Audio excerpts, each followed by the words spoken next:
오늘 이 본문은 게네사렛 호수 갈릴리 바닷가에서 예수님이 자신의 제자 베드로를 부르시는 장면을 말씀하고 있습니다. 예수님께서 베드로를 부르실 때 베드로에게 장차 자신의 교회를 맡기시고 또 많은 영혼들에게 복음 전하는 일을 맡기실 것을 미리 예수님이 생각하시고 염두에 두시고 베드로를 부르신 것입니다. 이렇게 큰 일을 하게 될 베드로를 예수님은 어떻게 부르셨을까요? 예수님은 지금까지 갈릴리 여러 회당에서 말씀을 전하시다가 장소를 게네사렛 호숫가로 옮기셨습니다. 벌써 게네사렛 호숫가에는 이미 수많은 무리들이 몰려와 인산인해를 이루는 바람에 예수님은 지금 거의 호수에 빠질 지경입니다. 어부들이 밤새 고기를 잡고 돌아와서 그물을 손질하는 시간임을 볼 때 이 무리들은 이른 아침부터 예수님께 몰려온 것입니다. 이들이 예수님께 몰려온 이유는 예수님의 말씀을 들으려고 온 것입니다. 1절 말씀, 무리가 몰려와서 하나님의 말씀을 들을새.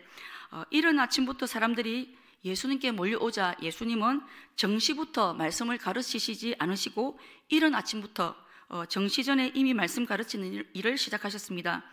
예수님께서 이렇게 이른 아침부터 말씀 사역을 시작하신 이유는 예수님은 그 어떤 사역보다 하나님 말씀 가르치는 일을 또 천국 복음 전하는 일을 가장 중요한 일로 여기셨기 때문입니다.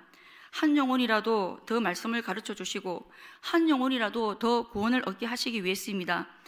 지금 예수님의 이런 모습을 보면 밭에 씨를 뿌리는 농부의 모습을 연상하게 합니다. 예수님은 공생애 동안 부지런히 복음의 씨앗을 뿌리셨습니다. 이 중에 결실이 얼마나 될는지 예수님은 그런 것은 전혀 계산하시지 않으시고 뿌리는 일에만 집중하셨습니다. 예수님은 왜 말씀의 씨앗을 뿌리는 일에 그렇게 집중을 하신 것일까요? 한 영혼의 가치가 온 천하의 가치와 맞먹기 때문입니다. 지금 뿌린 씨앗 중에 100만 분의 1, 1000만 분의 1만 열매를 맺어도 사실은 성공이기 때문입니다.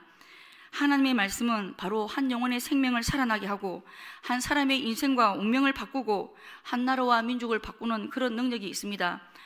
다윗은 악기를 연주하고 하나님을 찬양하는 사람으로 잘 알려져 있습니다. 하지만 다윗은 동시에 말씀의 사람이었습니다. 내가 주의 법을 어찌 그리 사랑하는지요, 내가 그것을 종일 작은 소리로 읊조리나이다. 이 고백이 바로 다윗의 고백입니다. 온종일 말씀을 입에 달고 살고 금곧 많은 순금보다 더 사모한다고 고백합니다. 지금 예수님이 말씀을 전하실 때 이 무리 가운데는 다윗처럼 고백하고 반응하는 사람들도 있었을 것이고 호기심으로 일회성 말씀 듣기에만 머물러 있었던 사람도 있었을 것입니다. 오늘 저와 여러분에게는 하나님의 이 말씀이 어떤 가치로 또 어떤 의미로 다가오고 있습니까? 오늘 이 하나님의 말씀이 내 인생과 운명을 바꾼다는 그런 무게감으로 받아들이고 반응하고 있습니까? 혹시 일회성 말씀 듣기에만 머물러 있지는 않습니까? 똑같은 말씀을 동시에 듣지만 어떻게 반응하느냐에 따라 운명이 달라진다는 사실입니다.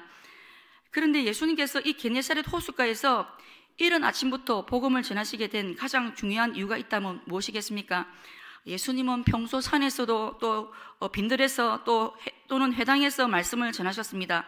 하지만 이날 아침 게네사렛 호숫가에서 말씀을 전하신 것은 바로 한 사람 베드로를 부르시기 위해서라고 볼 수 있습니다. 사방에서 사람들이 몰려들자 예수님은 말씀을 보다 효과적으로 또 집중적으로 전하시기 위해서 다른 사람의 배가 아닌 바로 베드로의 배에 오르셨습니다. 예수님이 오늘 이 베드로의 배에 오르시기 위해서는 먼저 베드로의 허락을 받아야 하고 또 이 베드로의 배에는 물고기가 없어야만 합니다. 시몬아, 너의 배를 나에게 좀 빌려다오. 여러분, 만약 누군가가 우리 개인의 소유물을 사용하게 해달라고 요청을 한다면 쉽게 내어줄 수가 있겠습니까? 아무리 친분이 있어도 그렇게 쉽지는 않습니다. 베드로의 배는 방금 전까지 깨끗이 세척을 하고 내일 다시 출항을 해야 하는 배입니다. 예수님 때문에 다시 배 청소를 해야 할지도 모릅니다. 그리고 베드로가 지금 물고기를 한 마리도 잡지 못해서 기분이 좋지 못합니다. 그리고 지금은 빨리 집으로 돌아가서 쉬어야 하는 시간입니다. 그래야 내일 힘을 내어서 다시 고기를 잡으러 갈 수 있습니다. 그런데도 베드로는 예수님이 자신의 배에 요청하셨을 때 순순히 자신의 배를 예수님께 내어줍니다. 아마도 베드로는 이미 한번 예수님의 은혜를 입은 경험이 있었기 때문일 것입니다. 4장 38절에 보면 시몬의 장모가 중한 열병을 앓고 있었을 때 예수님이 시몬의 집으로 가셔서 열병을 꾸짖자 열병이 떠나가는 기적을 체험한 적이 있습니다. 베드로는 이때 이미 한번 예수님을 대면한 적이 있습니다. 그때 이미 예수님께 은혜를 입었습니다. 하지만 예수님은 그때 베드로를 자신의 제자로 부르시지 않으셨습니다. 예수님이 베드로를 자신의 제자로 부르신 날은 바로 오늘 게네사렛 호숫가에서입니다. 여러분, 많고 많은 병자들 중에 예수님께서 베드로 장모의 열병을 고쳐주신 사건은 사실 예수님께서 베드로의 배를 빌리는데 큰 역할을 합니다. 예수님께서 베드로 장모의 열병을 고치신 이 사건 역시도 알고 보면 베드로를 자신의 제자로 부르시려는 예수님의 큰 섭리 가운데 있었다는 사실을 알 수 있습니다.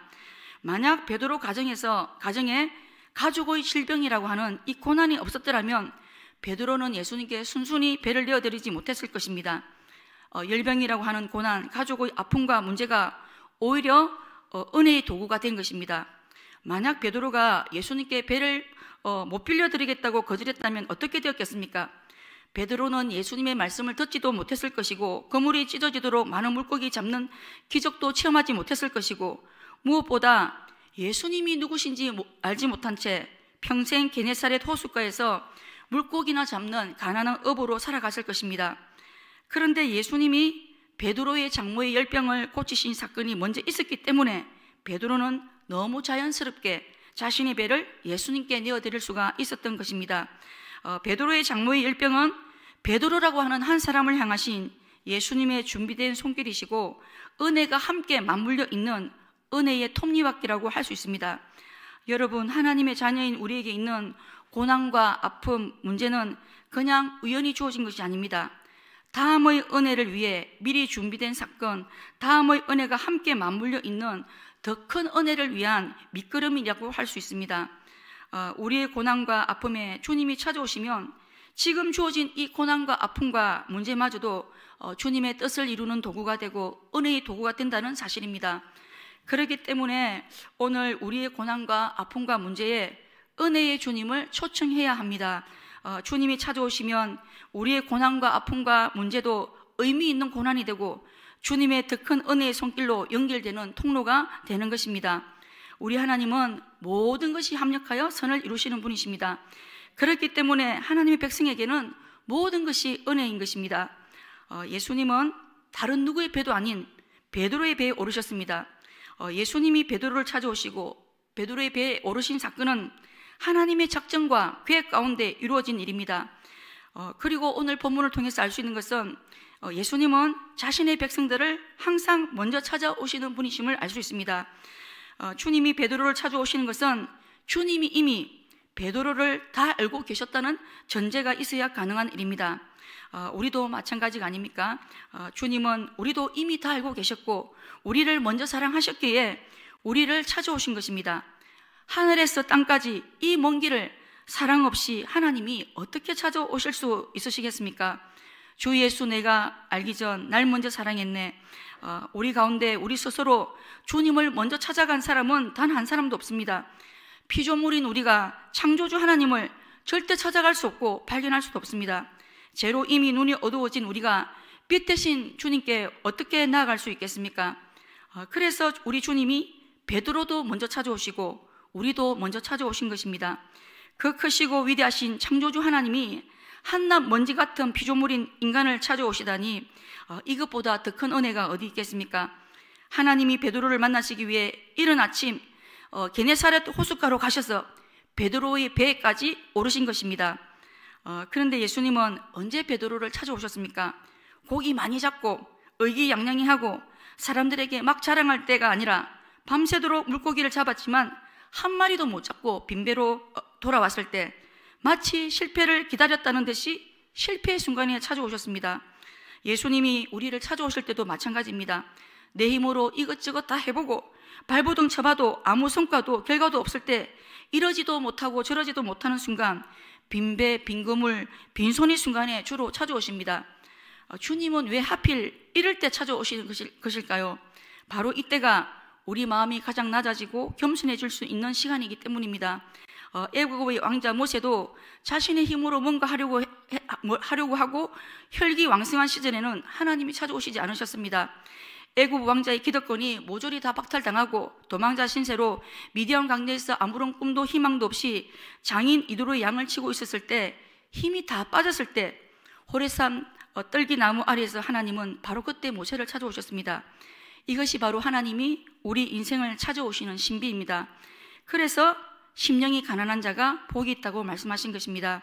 예수님은 베드로가 가장 심령이 가난한 그 시간에 바로 이때다 하고 베드로를 찾아오신 것입니다.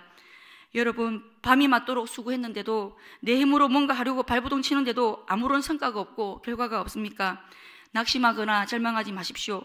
지금 우리 주님이 나를 찾아오고 계신 중입니다. 내 마음의 주인을 내가 아닌 예수님으로 교체할 수 있는 최적의 기회입니다. 이때가 바로 하나님을 만날 때입니다. 이사야 55장 6절은 이렇게 말씀합니다. 너희는 여호와를 만날 만한 때에 찾으라. 가까이 계실 때 그를 부르라고 말씀합니다. 여러분, 빈배입니까? 실패입니까? 여호와를 만날 때입니다. 이 순간을 예수님이 나를 찾아오시는 그런 기회로 삼아야 합니다. 이때는 나의 주인이 누구인지를 점검하라는 신호입니다.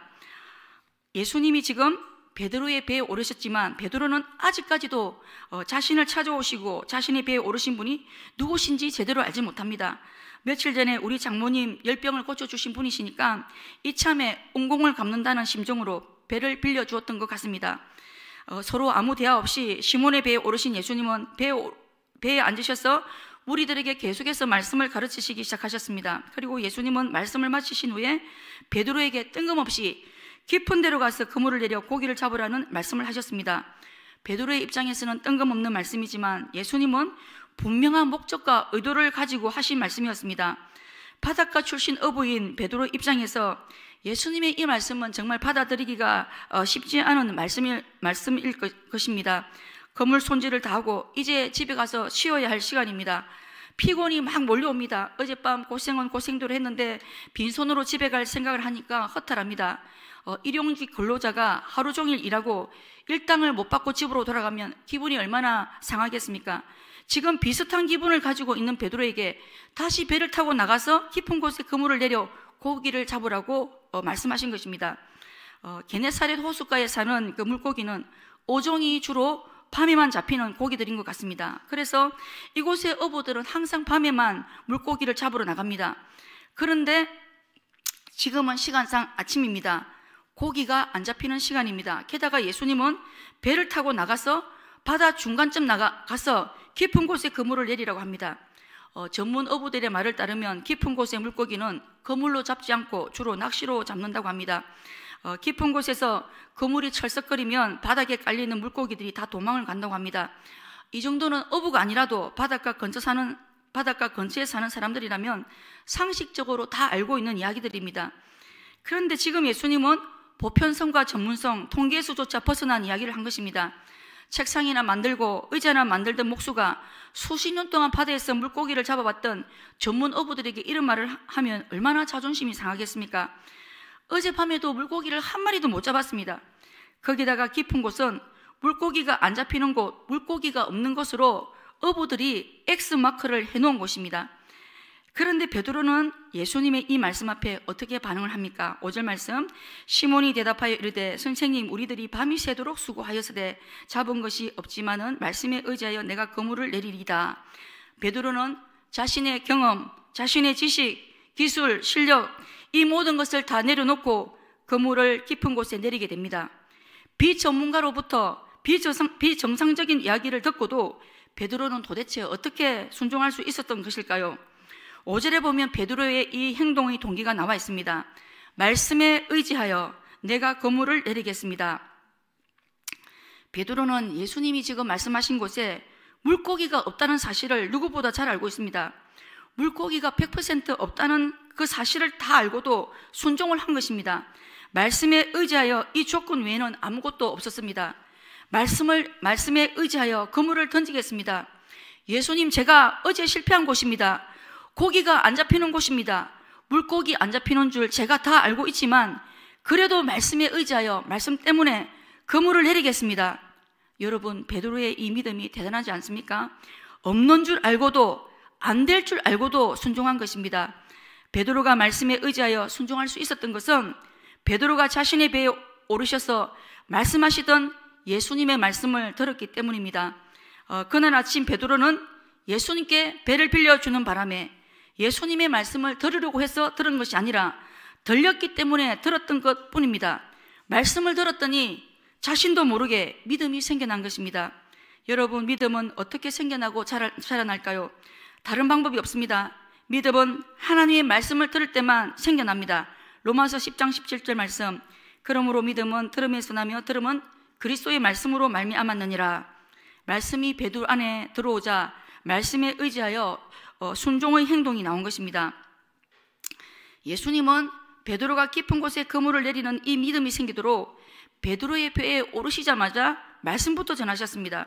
그리고 말씀을 다 마치신 후에 베드로에게 깊은 데로 가서 그물을 내려 물고기를 잡으라고 말씀하신 것입니다. 4절, 말씀을 마치시고 시몬에게 이르시되 깊은 데로 가서 그물을 내려 고기를 잡으라. 예수님이 베드로의 배에 오르신 것은 베드로에게 말씀의 씨앗을 먼저 심으시기 위해서였던 것입니다. 말씀을 들으면 나도 모르게 믿음이 생겨납니다. 그렇기 때문에 우리는 그리스도의 말씀을 듣는 일에 항상 힘을 써야만 합니다. 여러분, 마리아와 마르다 중에 누가 믿음이 더 좋겠습니까? 말씀을 열심히 들은 마리아라고 할 수 있습니다. 물론 예수님을 섬기는 일도 중요하지만 말씀 듣는 일이 더 중요합니다. 왜냐하면 하나님의 말씀을 들어야 깊은 곳에도 그물을 내리는 믿음과 이런 순종을 할 수 있기 때문입니다. 믿음이 없이는 하나님을 기쁘시게 할 수 없나니 말씀을 들어야 하나님을 기쁘시게 하는 믿음을 가질 수가 있기 때문에 결국은 마리아가 마르다보다 예수님을 더 기쁘시게 하는 사람이 될 수밖에 없는 것입니다. 오늘 저와 여러분은 말씀 앞에 앉아있는 마리아입니까? 아니면 일하느라고 너무 바쁘고 분주한 마르다입니까? 우리 자신을 한번 점검해 볼 수 있어야겠습니다. 그럼 깊은 곳은 어떤 곳일까요? 깊은 곳은 물고기가 100% 잡히지 않는 곳입니다. 왜냐하면 이곳에는 원래부터 아예 물고기가 없는 곳입니다. 깊은 곳은 우리가 순종하기 너무 어렵고 힘든 영역입니다. 쉽고 타당한 것은 순종할 만합니다. 그런데 보편과 상식, 통계에 안 맞는 것은 정말 순종하기가 힘듭니다. 우리의 이성이 중간에 끼어들어서 방해를 합니다. 우리가 하나님의 말씀에 순종하려고 할 때 바로 우리의 지성과 경험이 또 우리의 상식이 순종의 방해물이 될 때가 많습니다. 하지만 나의 지식과 경험과 전문성이 아무리 옳아도 말씀에 안 맞으면 이것들을 다 버리고 말씀에 순종할 수 있어야 합니다. 말씀과 상황 중에 우리가 무엇을 선택해야 합니까? 항상 말씀입니다. 말씀과 상황은 항상 같이 가지 않습니다. 환경과 상황은 대부분 말씀과 부딪힙니다. 하지만 환경과 상황이 아니라 말씀을 선택하는 것이 바로 깊은 곳에 그물을 던지는 것입니다. 바로 이것이 믿음인 것입니다. 하지만 베드로처럼 하나님의 말씀을 들으면 말씀에 의지하여 깊은 곳에도 순종하기 힘든 곳에도 믿음의 그물을 내릴 수가 있습니다. 나에게는 아직까지 믿음의 그물, 순종의 그물을 내리기가 힘든 곳은 없습니까? 말씀에 의지하여 오직 주의 말씀이기 때문에 그물을 한번 내려보십시오. 주의 말씀이 일하고 역사하실 것입니다. 베드로가 예수님의 말씀에 순종했을 때 베드로는 도저히 이해할 수 없는 결과를 보게 됩니다. 물고기가 100% 없는 곳에 그물을 내렸는데 그물이 찢어질 정도로 많은 물고기를 잡은 것입니다. 물고기가 얼마나 많았던지 다른 배에 있는 동료들까지 다 불러서 2배에 나누어서 물고기를 싣게 됩니다. 2배를 모두 가득 채우는 양입니다. 지금까지 게네사렛 호숫가에서 어떤 어부도 이런 물고기를 잡아본 적이 없는 조업 역사상 처음 있는 일입니다. 게네사렛 호수는 작은 호수이기 때문에 어획량이 그렇게 많지 않습니다. 대부분 일정합니다. 그래서 매년 평균치가 잡힙니다. 그런데 물고기가 전혀 잡히지 않는 곳에서 이 정도로까지 많은 물고기를 잡은 것은 정말 기적 중의 기적입니다. 물고기가 100% 없는 곳이기 때문에 1마리나 2마리나 10마리 정도만 잡아도 놀랄 만한 일입니다. 한 배만 가득 차도 기적입니다. 그런데 물고기가 2배 모두 가득입니다. 물고기가 가득 찬 이 2배는 무엇을 보여주시는 것일까요? 바로 순종의 결과를 보여주는 것입니다. 순종에는 은혜 위에 은혜가 주어지고 하나님의 넘치는 축복이 있다는 것을 보여주는 것입니다. 이삭도 흉년을 만났을 때 남들처럼 애굽으로 가고 싶었지만 그랄에 머물라는 하나님의 말씀에 순종했을 때 그 해에 흉년 가운데 100배의 결실을 거두게 됩니다. 흉년이기 때문에 작년과 같은 수준으로 결실만 해도 정말 감사한 일입니다. 그러나 하나님은 30배, 60배가 아닌 100배라는 결실을 주셨습니다. 여러분, 이것은 우리의 순종을 하나님이 얼마나 기뻐하시는지를 수치상으로 보여주신 것입니다. 그물이 찢어지도록 많은 물고기가 잡히는 이 현장 앞에서 베드로는 예수님께 어떤 반응을 하게 됩니까? 예수님, 이렇게 많은 물고기를 잡게 해주시다니 정말 감사합니다. 이런 반응이 아니었습니다. 8절에 시몬 베드로가 이를 보고 예수의 무릎 아래 엎드려 이르되 주여 나를 떠나소서 나는 죄인이로소이다. 베드로는 지금 이 현상을 보면서 무엇을 생각했겠습니까? 도대체 내 배 안에 계신 이 예수님이 누구시길래 예수님 말씀 한마디에 이렇게 많은 물고기가 잡힐 수 있단 말인가? 전문 어부인 베드로가 볼 때 이 2배 가득한 물고기가 0에서 생겨난 것들입니다. 자신의 눈앞에서 아무것도 없는 무에서 유가 된 사건을 본 것입니다. 베드로가 생각할 때 예수님이 방금 이 물고기를 이곳으로 몰아오셨든지 물고기가 생겨나게 하셨든지 예수님이 하나님이 아니시면 절대 설명이 안 된다고 생각을 했을 것입니다. 베드로가 주여 나를 떠나소서 나는 죄인이로소이다 고백한 것은 베드로는 이 사건을 통해 예수님이 바로 살아계신 하나님이라는 사실을 발견했기 때문입니다.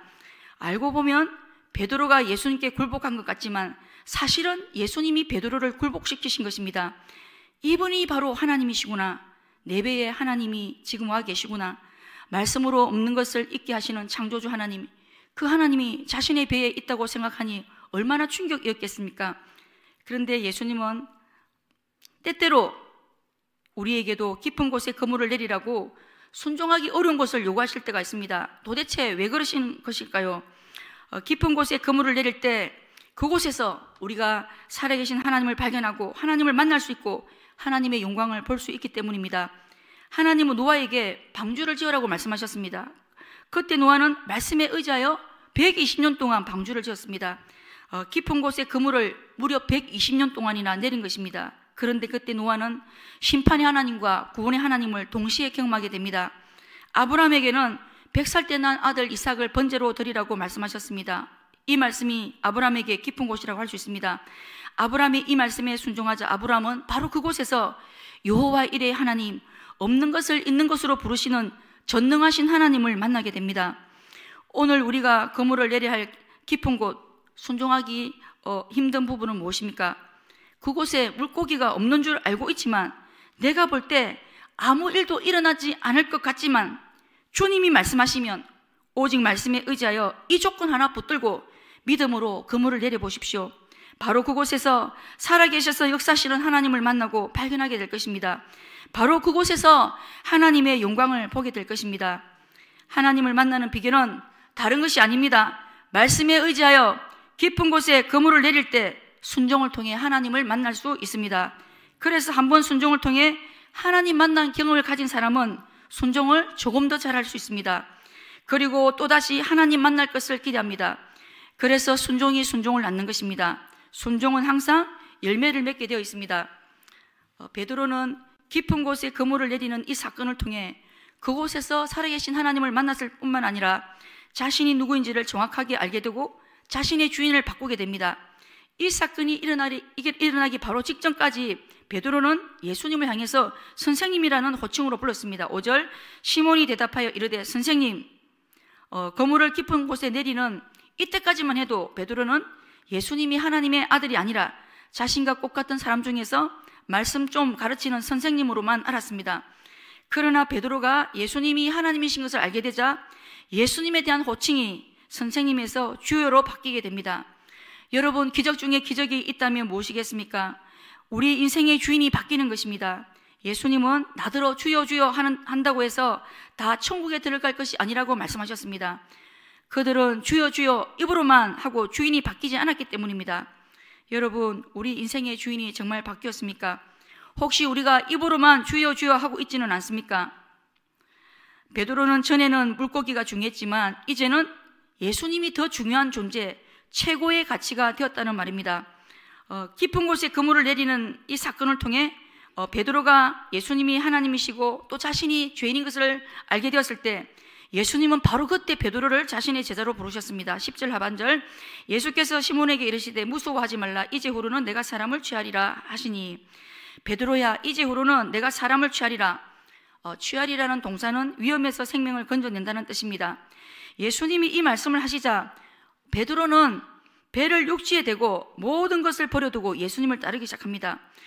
모든 것을 버렸다는 말은 자신의 가족, 자신의 배, 자신이 방금 잡은 물고기까지 다 포함해서 전부를 다 버렸다는 말입니다. 지금 잡은 이 물고기들을 내다 팔면 목돈이 생기고 당분간 여유 있는 생활을 할 수 있습니다. 이 돈 다 쓰고 예수님을 따르겠다고 할 수도 있을 것입니다. 그러나 베드로는 배를 육지에 대자마자 예수님을 따르는 삶을 살게 됩니다. 베드로는 어떻게 이 모든 것을 버리고 예수님을 따랐던 것일까요? 물고기 5,000마리와는 도저히 비교할 수 없는 살아계신 하나님을 만났기 때문입니다. 예수님이 살아계신 하나님이라면 자신의 인생을 걸 수 있다고 생각했기 때문입니다. 이 물고기들도 예수님의 말씀에서 생겨났다는 것을 베드로가 알았기 때문입니다. 물고기 5,000마리 잡는 것보다 예수님 말씀대로 죽음의 바다에서 5,000명의 영혼을 건져내는 일이 훨씬 중요하다는 사실을 깨달았기 때문입니다. 베드로가 지금 영원한 하나님의 나라의 비전을 보았기 때문입니다. 더 중요한 것이 무엇인지 알게 되면 덜 중요한 것은 쉽게 내려놓을 수 있습니다. 예수님이 전부이고 예수님이 최고이면 예수님 외에 다른 것은 다 버려두고 예수님을 따를 수 있습니다. 여러분, 우리에게도 예수님이 전부이고 모든 것입니까? 우리도 이렇게 고백할 수 있으면 좋겠습니다. 두 배 가득 잡힌 그 물고기들을 포기하고 베드로가 예수님을 따랐을 때 예수님은 베드로를 통해 하루에 5,000명이 하나님께 돌아오게 하셨습니다. 사랑하는 여러분, 예수님은 베드로뿐만 아니라 우리 역시도 예수님을 따르는 제자가 되길 원하십니다. 우리가 어떻게 예수님의 제자가 될 수 있겠습니까? 말씀을 듣는 자리에만 머무는 것이 아니라 베드로처럼 물고기가 없는 줄 알고 안 되는 줄 알아도 주님이 말씀하시면 말씀에 의지하여 말씀 때문에 깊은 곳에 그물을 내리는 순종으로 하나님을 경험하는 일이 먼저 있어야 합니다. 말씀을 맺겠습니다. 지금 내가 말씀에 의지하여 그물을 내려야 할 깊은 곳은 어디입니까? 말씀에 의지하여 바로 그곳에 우리가 그물을 내림으로 바로 그곳에서 살아계신 하나님을 경험하고 또 흐르고 넘치도록 풍성히 안겨주시는 두 배 가득한 만선의 은혜를 누리는 저와 여러분 우리 모두가 되어야 하겠습니다. 이 시간 말씀을 기억하시면서 함께 이렇게 기도하시면 좋겠습니다. 우리가 말씀 앞에 어떤 반응을 하고 있는지 돌아보며 혹시라도 우리가 일회성 말씀 듣기에만 머물러 있다면 이 시간 회개하고 하나님의 말씀이 나의 인생과 운명을 바꾼다는 그런 의미와 그런 무게감으로 받아들이고 반응하는 우리 자신들 되게 해달라고 기도했으면 좋겠습니다. 그리고 혹시라도 베드로 장로의 열병처럼 우리가 가지고 있는 아픔과 고난과 문제가 있다면 우리가 가진 이 고난과 아픔과 문제도 주님께서 은혜의 도구가 되게 하실 줄로 믿고 오늘 우리의 고난과 아픔과 문제 가운데 주님께서 찾아오시기를 기도하시면 좋겠습니다. 그리고 아직까지 우리가 순종의 그물을 내리지 못한 영역은 없는지 돌아보며 주님께서 우리에게 순종하기 힘든 곳에 그물을 내리라고 말씀하실 때 이해가 되지 않고 안 될 줄 알고도 믿음으로 그물을 내리는 그런 은혜를 주시도록 기도해야 되겠습니다. 그리고 말씀과 환경과 상황과 문제 앞에서 항상 말씀을 선택하는 그런 믿음을 주시도록 하나님 저에게 항상 말씀을 가장 먼저 붙드는 우리 자신들 되게 해달라고 이 시간 함께 말씀을 생각하시면서 기도하시겠습니다.